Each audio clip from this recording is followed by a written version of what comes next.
Welcome to the Killer Author Club. 3 best-selling authors talking about killing, of the fictional kind, with the best thriller and suspense authors in the business. Killer conversations, killer cocktails, and killer guests, with your hosts, Kimberly Bell, Heather Gutenkopf, and Kara Ruda. This is the Killer Author Club.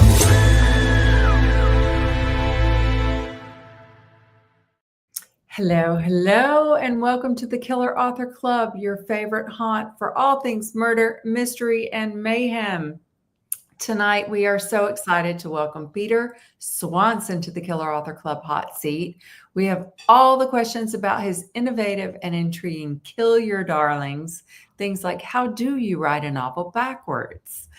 Grab your list of questions, your poison of choice, a cocktail or mocktail, and get ready to kill the lights. I'm Killer Kimberly Bell. I'm Killer Peter Swanson. I'm Killer Kara Ruda. And I'm Killer Heather Gutenkopf.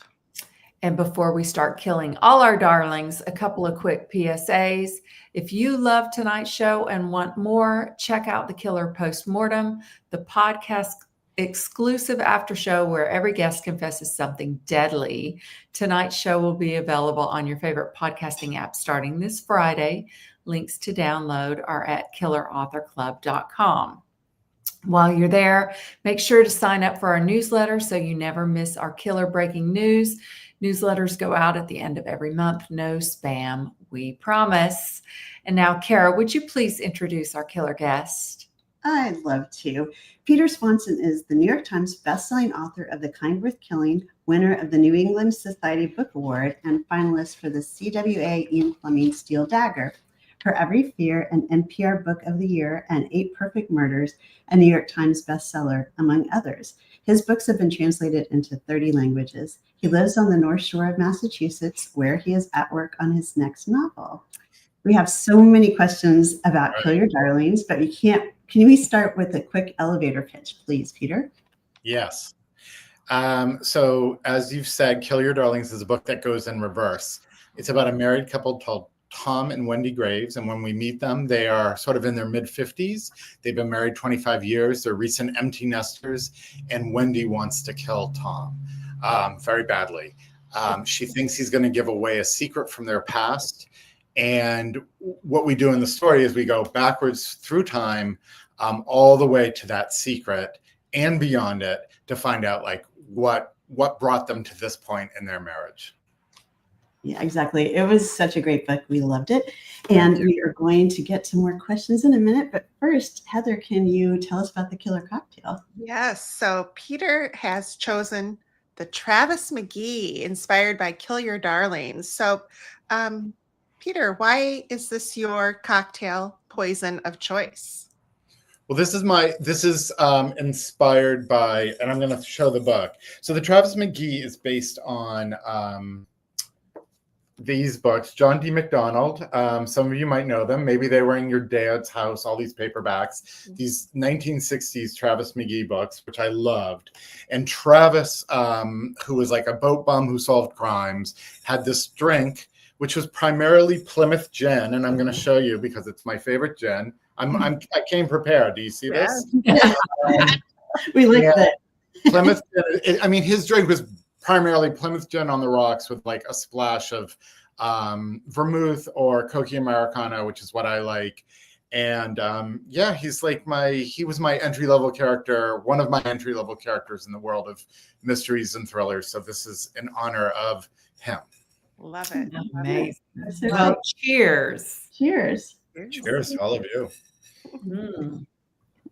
All right. So we created the Killer Author Club so readers like you could get up close and personal with your favorite thriller writers. This season's lineup is stacked with killers. Karen Slaughter, we have an extra date for her. Check it out on our website. Anthony Horowitz, Chevy Stevens, our very own Killer Heather, plus so many more for dates, times, past episodes, etc. Surf to killerauthorclub.com. But tonight, it's all about Kill Your Darlings, a dazzlingly clever murder mystery told backwards, asking the question, why would this loving wife murder her husband? Jillian McAllister, New York Times bestselling author of Famous Last Words and Wrong Place, Wrong Time, and a 2026 guest to be. Both a meditation on comeuppance and a steely nail biter, a heady, elusive, tweety, seedy, slow burn. What a great quote. That's from Tweety seedy was something I'd never heard. And that when that quote, I was like, Tweety seedy. I was like, okay, I can see it. It's A little perfect. tweety-seedy, It's yeah. perfect. That's Kirkus Reviews who gave Yeah, that yeah, great quote. I know, Kirkus actually like I my know, book. cranky Kirkus, right? But they loved Kirkus like my book, yeah. it.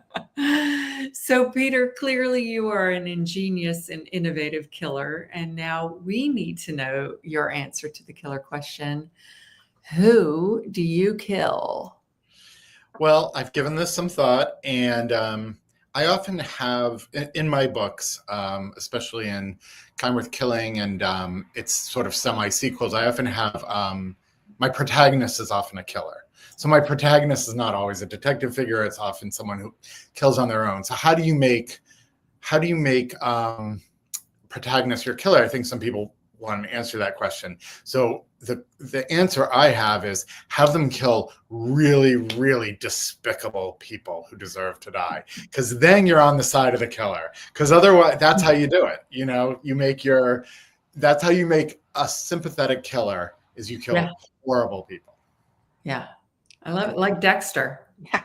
Yeah. I mean, it's kind of the model. And yeah, interesting you mentioned Dexter. It's back on, and another reiteration. Like, I mean, how many times are they going to keep coming back with the show? But I love Dexter, so I'm not complaining. But I was going to say, as long as people keep watching, they'll keep I coming. know they'll keep bringing them back to life for one more series. Exactly. Early Dexter, old Dexter, middle-aged Dexter, every Dexter. Resurrected Dexter. Yeah. Grandpa Dexter. Yeah, that would be great. Yeah, like for all the boomers. Dexter is now in the woods. Dexter is like has a son. Yeah. It's wild. I love it. All right. So I feel like when we talk about your book, the first question has to be like, how did you come up with, let's go backwards in time? Is that the idea that came to you first, or did you first come up with the marriage and them having this secret? Like, what was the first like idea in your head? So initially I wanted to write a book in reverse. And I think as all you guys know, murder mysteries are often kind of reverse narratives in a way. Like if you think of your classic whodunit, you think of it opens with a body in the library, say. Mm-hmm. And what we do is we then move forward with the detective. But by the end, what we find out is everything that happened before that body arrived in the library. So there's always, and you know, there's dual timelines. There's often time reveals that aren't in chronological order in mystery novels. So I had this idea, well, what if you could do one completely in reverse? That way you'd really start at the end and go backwards. And you know, I wanted to do this story. It was similar to like the movie Memento, a play by Harold Pinter called Betrayal. But I didn't quite have the story. And the way the story came, the spark of that was I was picturing a couple, like a young couple who kind of your classic film noir setup where like a young adulterous couple want to kill a husband or a wife. And they set about, you know, they want to bump off the spouse and get the money and live happily ever after. Of course, they don't live happily ever after. You know, it always goes wrong. But the spark that I had was, well, what if they got away with it? And what if they got married? And what if this couple got old together or older? What would they be like then if they'd committed this crime in the past? And that's the story that made me think this is my reverse tale. Mm-hmm. Yeah, because one of them has the husband has a lot of guilt. Yeah. And a lot of is carrying a lot of, you know, emotions about what happened that the wife doesn't seem to have, right? Yeah, that Wendy is a compartmentalizer. I think very early on, I kind of realized that this is a book about guilt. Yeah. Wendy as a character is someone who can put her emotional life in compartments and be fine with that and just push things to the side. And Tom can't do that. So he's at the age of 55, which is when we start the book. He's drinking too much. He's kind of an emotional wreck. And she is worried that he's going to reveal some of their dark past that they've been committed to never revealing. So it's very much about different reactions to the same thing. Mm-hmm. Now, did you actually write it from backwards to forward or forwards to backwards and then rearrange? How did you, or did you just jump in wherever? Yeah. I could have done that. No, I think in the end, it made sense to write it the way people will read it, which is starting at the end and moving backwards. Because I had to keep thinking about them in that direction. But that said, I really didn't know. Often I kind of make up my books as they go along. In this case, I really needed to know what they had done in advance. So I knew a lot of what they'd done. I knew a lot about their lives, and I'd done a little bit of writing in preparation for that. But when I really sat down and wrote, the first full section I wrote is the first section in the book when they're older. Okay. Yeah, that's good. And you've described the story as New England noir. And what is it about the region, like its landscapes and the communities and intellectualism, that lends itself so well to the quiet menace and creeping dread? I mean, partly I write about New England because I live here. That's the first thing. And, and I love living here and I grew up here. But I do think it is a good setting for crime. You have, you have the seashore. And not only that, but it's quite like gray. You have cliffside walks, you have gray rocks, you have gray days, you have storms. So you have some moody weather. But I also think you have, in New England, you have like reticent people. You have like a different vibe here. And I think it suits well to Gothic mystery. New England noir, I guess noir a little bit, but yeah, I mean, I just think it's well suited, but it's, primarily I write about it because that's where I'm from. Great. Yeah. Yeah, because I can see that the weather is in your corner for sure. It can be really cold and kind of brutal in the winter, and as I'm sitting here like sweating in New England, like Right. pouring down the back of my neck. I don't know. Hopefully you can't see that out there, but we have a very humid day today, and I have my window open. But yes, most of the year it's quite moody weather, dark and gray, which is the way I love it. And I'm particularly attracted to Maine. I grew up in Massachusetts, but I used to vacation in Maine. And I set a lot of my books there on the sort of rocky coast, which is kind of my favorite landscape in the world. So beautiful there. All my kids went to camp in Maine, so I got to go. Oh, did they? Yeah, I loved it. Yeah. They didn't go to Camp Fernwood, did they? Yes. Well, my daughter went to Fernwood Cove. Fernwood Cove, I know it was. Well, we can discuss this after because we're getting into like inside info. But my best friend in the world, his family ran Fernwood and then briefly Fernwood Cove. Yeah. Nice. So We'll save that. we'll talk about that later. Well, that sounds like a great name and it sounds like that would be a great place for a thriller too. yeah. Ooh, Yes. Nothing bad happens at those camps, usually. Yes. Who knows? Yeah. With those young girls. Yeah. Anyway. Funny. Well, I want to go back to like writing a book backwards, like just kind of the logistics of doing that, because I mean, you said you knew kind of what the crime was that they were hiding, but like, did you have an outline, and how do you, when you're working backwards in a story, how do you maintain like that tension? Yeah. How? Yeah. So first of all, what I'll say is it was really hard. I was going to say, it seems like it was going to be really hard. And at times there might have been despair in the process. I mean, I'm sure you're all familiar with this. No. Extra special despair though, this one. Yeah, right? extra special. Right. There's despair in every book I've written, and this was extra special because I was like, how, right, you're building suspense in a very different way. Yeah. Because your reveals are coming backwards. So your reveals are always coming to characters who haven't, it gets confusing, that they haven't experienced it yet. And then you have to get to the end. I think at one point when I was at my most despairing, I was kind of I was thinking about how they'd met, and I was thinking about what would be revealed at the beginning that would make a difference toward the end. Yeah. Because there are things that happen in our lives. We live our lives in reverse in a weird way. Because, you know, we're just reflecting backwards and moving forward.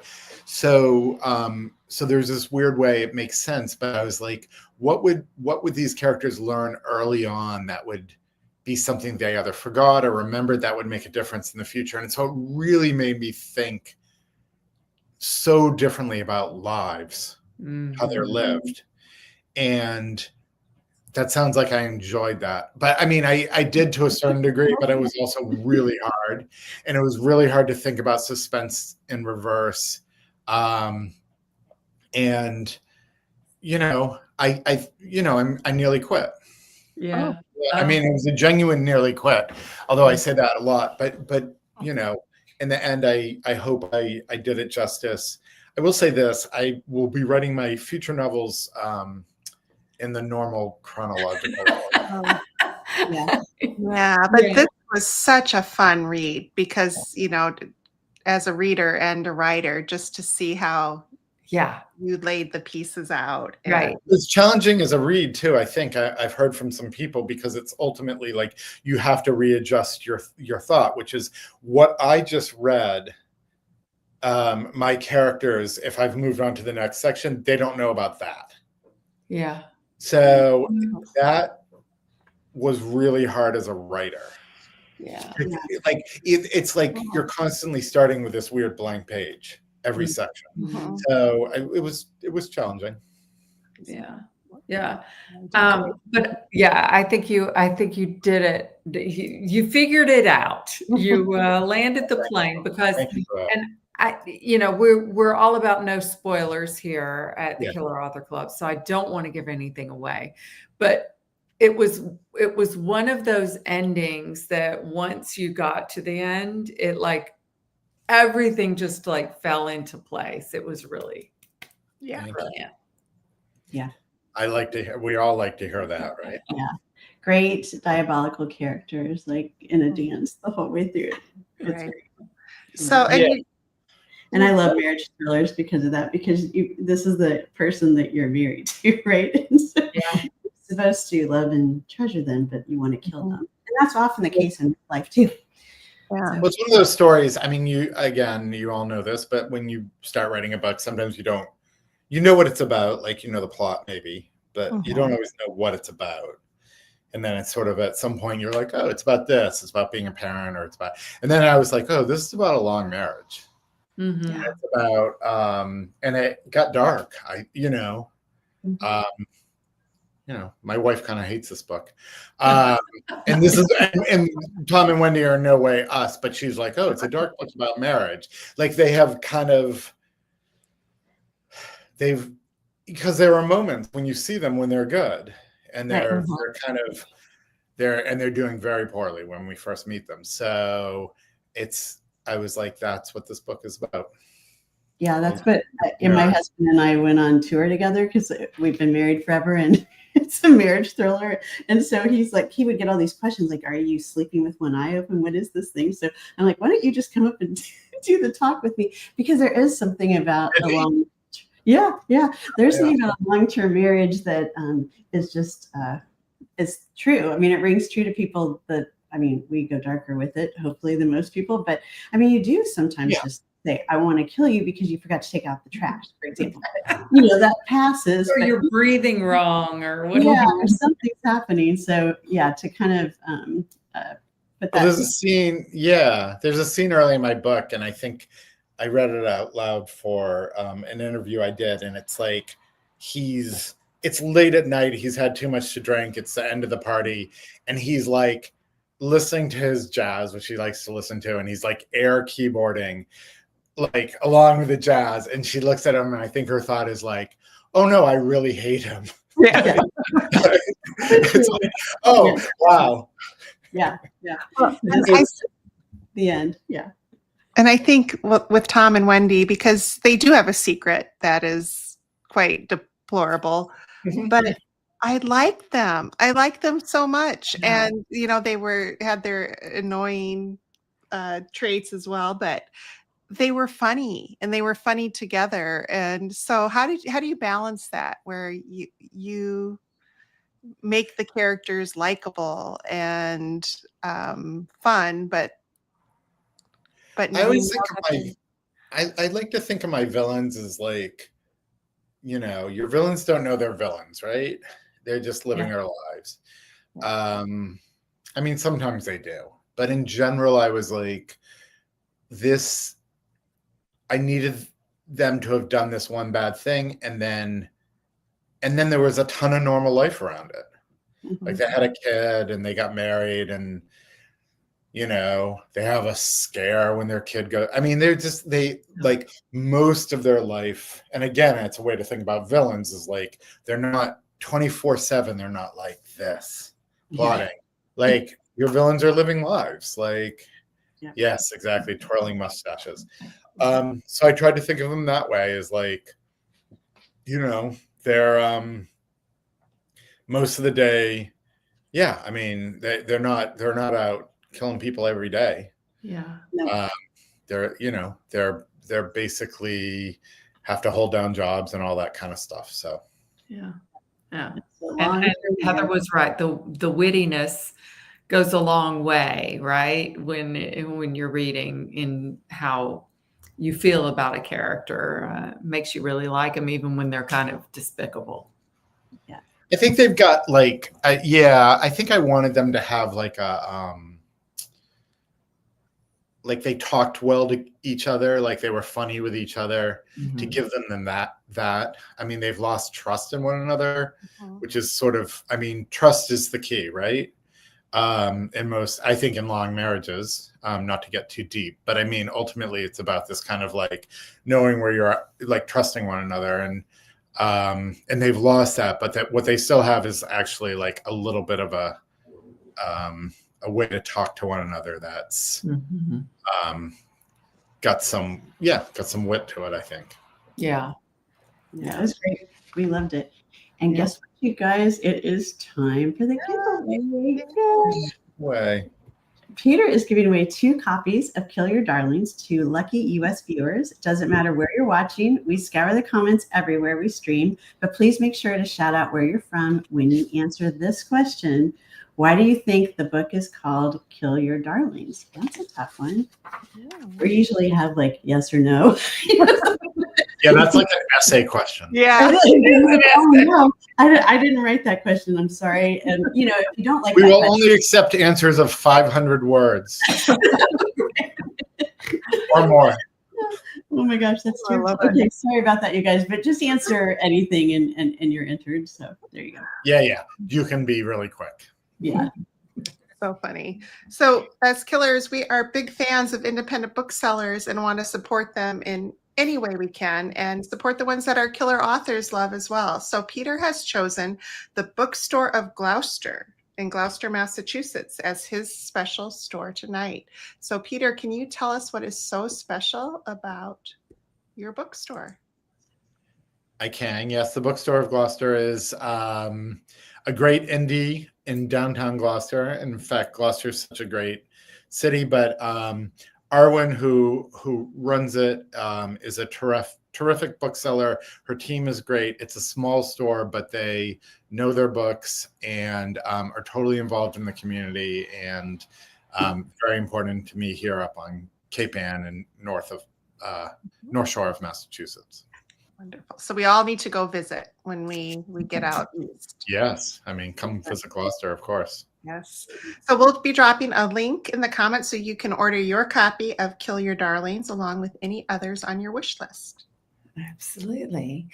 And as you know, the killers love to read, and we love it when you share what you're reading in our Facebook group, post pictures, write reviews, ask for recommendations, and give yours.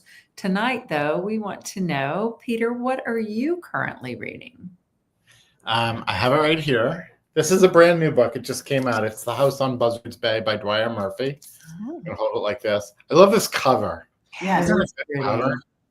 I love a gothic cover, and it's got so I love that. And the book itself is also set on like the New England coast, and it's about a group of friends that have long been sharing these vacations together on the coast of southern Massachusetts, different from me.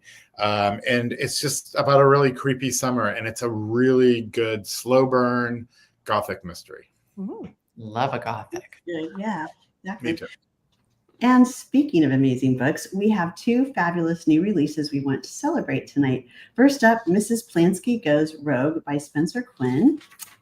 Mrs. Plansky is gearing up to celebrate a tennis win with her new doubles partner on his yacht until the yacht goes up in flames. When the doubles partner goes missing, along with her wayward tennis pro son, Mrs. Plansky is on the case.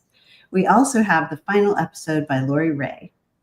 When a true crime series chronicles the tragic childhood summer that changed her life forever, a young woman must grapple with the truth about her father and herself. We've got 3 copies of Mrs. Plansky Goes Rogue and 1 copy of the final episode to give away to U.S. viewers. Comment if you want in and tell us where you're from, and good luck. And don't forget to check out the killer's latest books. That's right. Jill is not happy, but Killer Kara is, because her book is out in the world, a thriller about an ill-fated road trip that resurrects a married couple's darkest secrets. Sound familiar, Peter? And you know who else isn't happy? The main characters in Heather's upcoming thriller, The Perfect Host, when one of their over-the-top gender reveal parties goes off the rails. Pre-ordered this one out in November.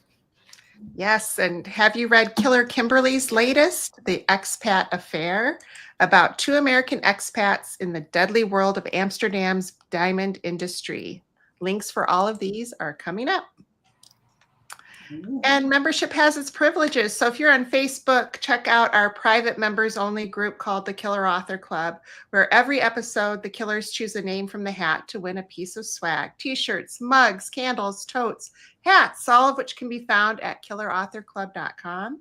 And tonight's winner is Renee Gorman.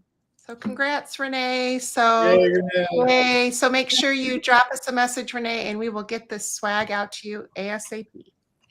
And want to be the next winner? Then please join. So please join our Facebook group, and you're automatically entered. Link coming up in the comments. And a big thank you to bookreporter.com for sharing the murdery love. Stay up to date on bookish news and events at bookreporter.com. So, Peter, we have some excellent news for you. Okay. You have survived the Killer Author Club. Woo! Barely. Barely. No, I'm so happy that this was a lot of fun. Thank you guys. I'm lucky. I feel very fortunate to have survived all those questions. So tell us where our listeners and viewers can find you. Probably the best thing is go through my website, peterswanson.com. There's a hyphen between Peter and Swanson. That will lead you to my 2 socials, which is Instagram and Facebook. And you can find me on those. Awesome. Perfect. And that's enough. Those are enough platforms, I think. Yeah. And that does it for tonight's episode. Thanks to everyone for tuning in. Join us back here in 2 weeks on July 29th, when we'll have superstar guest Anthony Horowitz in the club to chat about Marble Hall murders. In the meantime, please find us wasting entirely too much time on Instagram, Facebook, and occasionally TikTok, not me. For Time's upcoming schedule, past episodes, recipes, and merch, surf to killerauthorclub.com. Thank you for being part of the club. Thank you guys so much. And Anthony Horowitz is great. He's one of my favorites. We're excited. Yeah. Thank you. That does it for tonight's show. Thank you for tuning in. If you'd like to catch our next show live, we're every other Tuesday night on Facebook, Instagram, and YouTube. For times, upcoming schedule, and to catch up on past episodes, visit us at killerauthorclub.com. Happy reading. Now get on out there and kill that TBR.